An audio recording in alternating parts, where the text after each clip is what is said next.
If you've ever lived in one of those neighborhoods where the lawns look like they've been measured with a ruler, the mailboxes all match, and there's always that one person who believes a clipboard automatically makes them chosen by destiny, then you'll understand exactly how this started.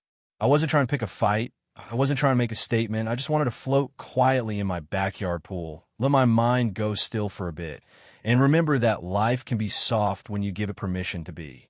But that's the thing about control freaks. They don't hate peace. They hate peace they didn't authorize. And somehow that small truth turned into a storm that swallowed my neighborhood whole. My name's Daniel. I live in a quiet suburb outside Austin, Texas, the kind of place realtors call peaceful community living. But what they don't print on the brochure is that peace here has rules. And those rules usually sound like one woman's voice. Her name wasn't really Beverly, but that's what we'll call her. And if you imagine a woman who walks like she's perpetually late to a board meeting only she's scheduled, smiles like a politician shaking hands they don't want to touch, and believes property value is a sacred religion, then you're close.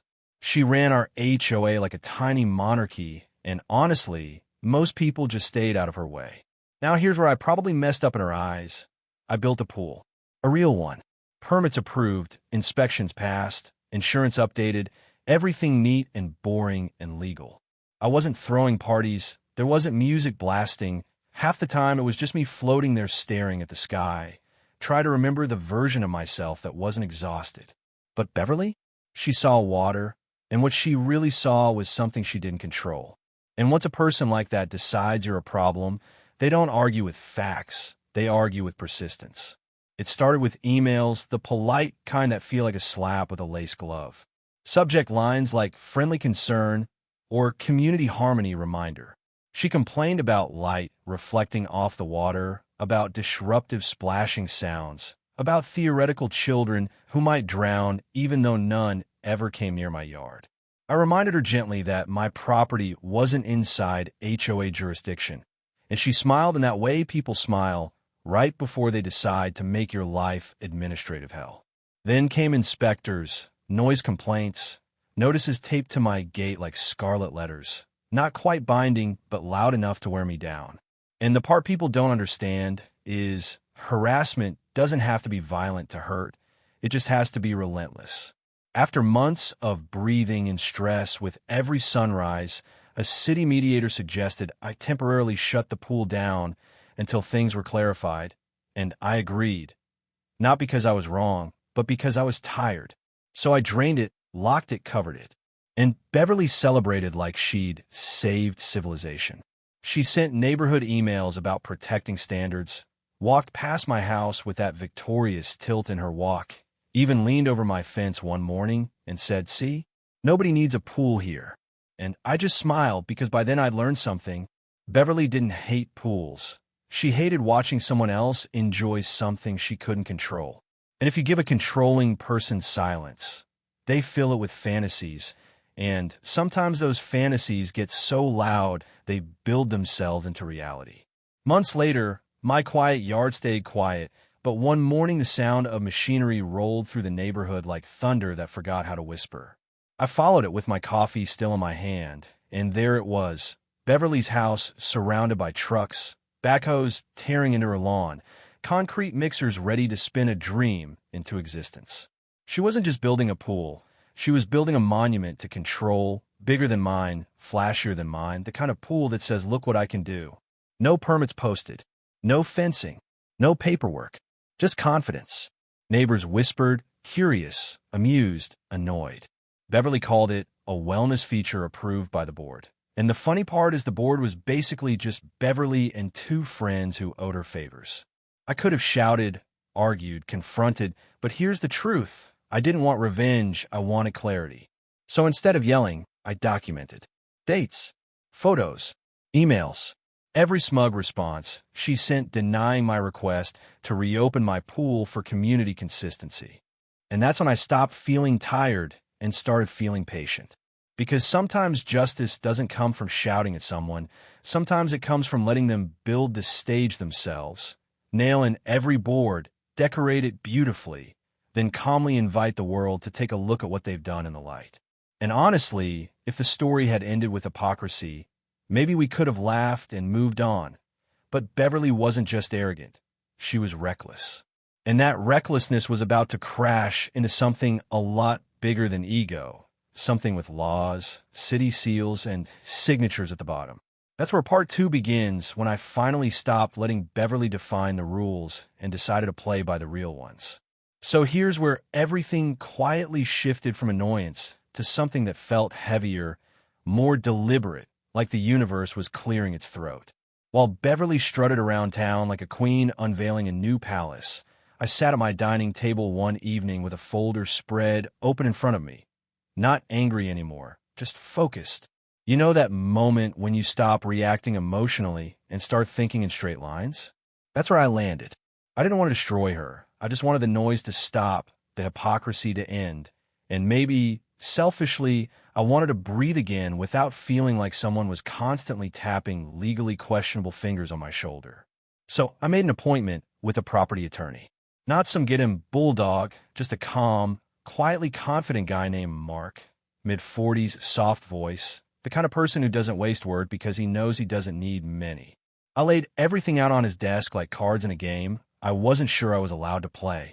Timeline, photos, emails, copies of every denial Beverly sent me. And then the pictures of her massive new pool already framing itself into existence like a smug blue sentence waiting for punctuation. Mark didn't laugh. He didn't grin. He didn't even shake his head. He just listened, tapped his fingers together a couple of times, and asked one question so simple it felt almost embarrassing. Do you know exactly where a property line ends? I didn't. Nobody does until it matters.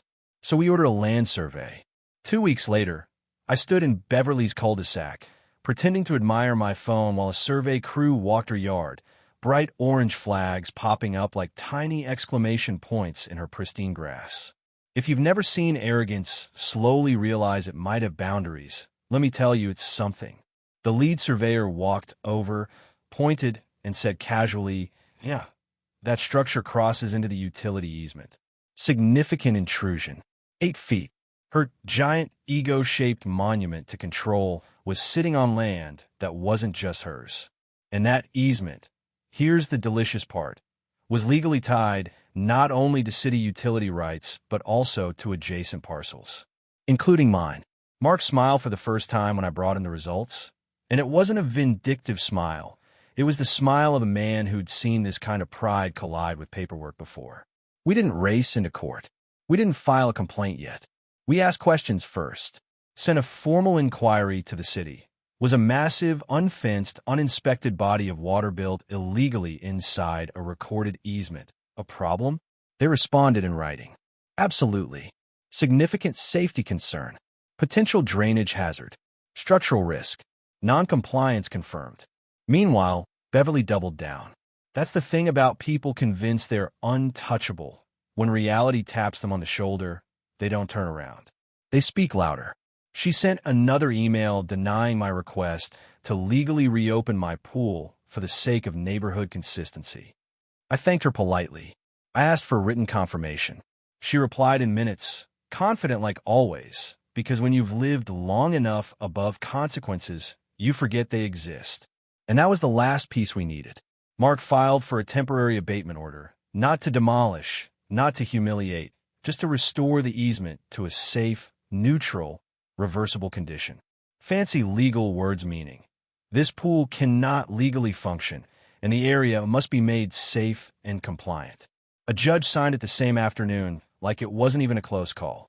The language was precise. Document everything. No unnecessary damage. No emotional vengeance. Just measured, lawful correction. I hired a licensed contractor crew, paid up front, scheduled the morning, stacked every page of proof neatly in a binder like armor made of paper. Meanwhile, Beverly kept celebrating. She hosted gatherings, gave tours of her masterpiece, bragged about leadership vision, like she'd personally discovered water. People laughed politely because when someone has that much power in a neighborhood, politeness becomes a survival tactic. And while she toasted herself under string lights and shallow egos, I went to bed early, calm in a way I hadn't felt in months. Morning came like a drum roll. Right at 6:30 a.m., Engines rolled in, the low, steady hum of trucks, the mechanical heartbeat of accountability. 2 dump trucks, a skid steer, a quiet crew in reflective vests. No shouting, no theatrics, just professionals doing a job. They reviewed paperwork, followed survey flags, confirmed boundaries. Everything matched the court order. Everything legal. Everything boring and undeniable. That's when Beverly stepped outside. Hub, coffee mug, sleep still clinging to her like fog. She froze. The first cascade of gravel lifted high over the edge of her perfect shimmering pool and poured downward in a roar that swallowed everything else. She screamed my name like it was a confession and an accusation all at once, sprinted toward the workers waving printouts and rage, shouting words like vandalism and criminal and harassment, as if volume could rewrite law. The contractor didn't flinch. The crew didn't stop. Gravel thundered down in steady gray waves, erasing blue. It wasn't destruction. It was erasure. It was truth filling a space where illusion used to live. She called the cops. Of course she did. Authority had always bent for her before. 2 officers arrived, calm, hands resting casually near radios, not seeing a crisis, just confusion they'd untangle with questions. Beverly launched into a full-body meltdown speech, finger-pointing, breath shaking, painting herself as the victim of some grand neighborhood conspiracy. I stood quietly, waited my turn, then handed the officers the binder. Court order. Survey. City safety notice. HOA denial emails. Every page clean, signed, official. They read, and the neighborhood got very, very quiet. One officer turned to Beverly and asked the simplest question in the world. Do you have permit for this? She didn't answer, because there weren't any. The other officer pointed toward the flagged easement line. Ma'am, why is your pool built inside a recorded utility zone? She blamed the contractor. The contractor shrugged. The gravel kept coming, steady, unapologetic, lawful. By 9 a.m, the pool wasn't a pool anymore. It was a flawless gray basin of compacted stone, level and safe, and exactly what the court permitted. No tantrum could change it. No ego could outrun it. And as the last truck rolled away and the dust settled into silence, something strange happened inside me. I didn't feel triumphant. I didn't feel victorious. I felt still. For the first time in months, the world wasn't pressing on my chest. Beverly stood there barefoot in the morning cool, staring at the thing she thought proved she was untouchable, now turned into something deeply ordinary, deeply humbling. But the real fallout, the part nobody saw coming, that was only just beginning, because consequences don't show up all at once. They unfold. You would think the story ended right there with gravel settling and engines fading into the distance, but real life rarely wraps itself up that neatly. It has aftershocks, echoes you don't feel right away, ripples that keep moving long after the splash is gone.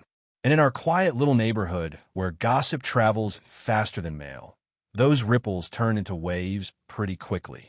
By the end of that same week, official envelopes started showing up like little beige truths nobody could ignore. The city fined Beverly heavily, not symbolic fines either, but the kind of numbers that make your chest feel tight when you read them.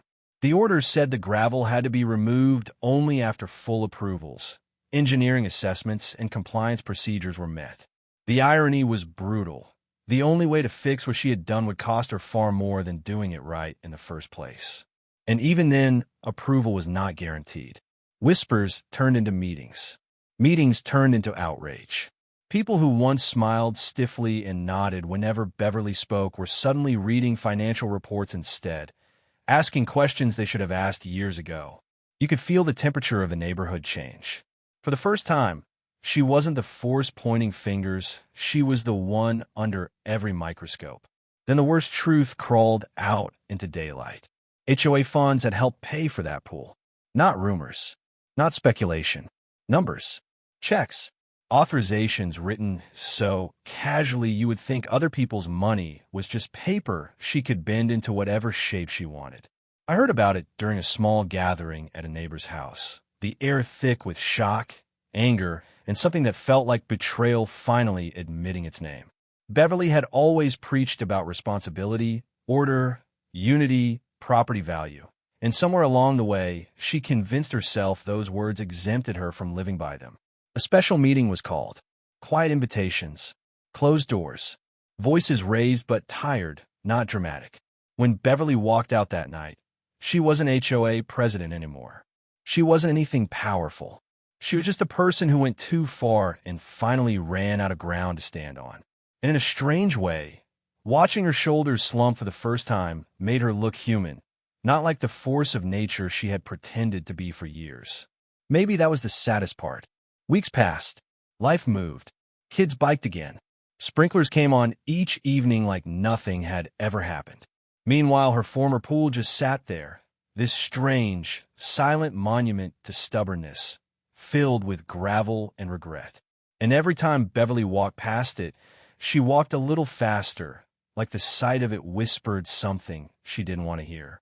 Eventually, the city made its last call. Approval denied. No permit granted. Too risky, too non-compliant, too far gone. That giant project that was supposed to be her crown jewel officially became a mistake she had to carry alone. As for me, 1 month later, I reopened my pool. Legally, publicly, quietly. No parties, no champagne moment. Just me floating on my back one warm afternoon, eyes closed, breathing slow, listening to the soft sound of water and feeling something settle inside my chest again. Beverly stopped waving after that. No email. No apology, just absence. And maybe that's all there ever was at her center anyway. Not power, not leadership, just fear wearing authority like armor until the armor cracked. Before all this, I used to think power was loud.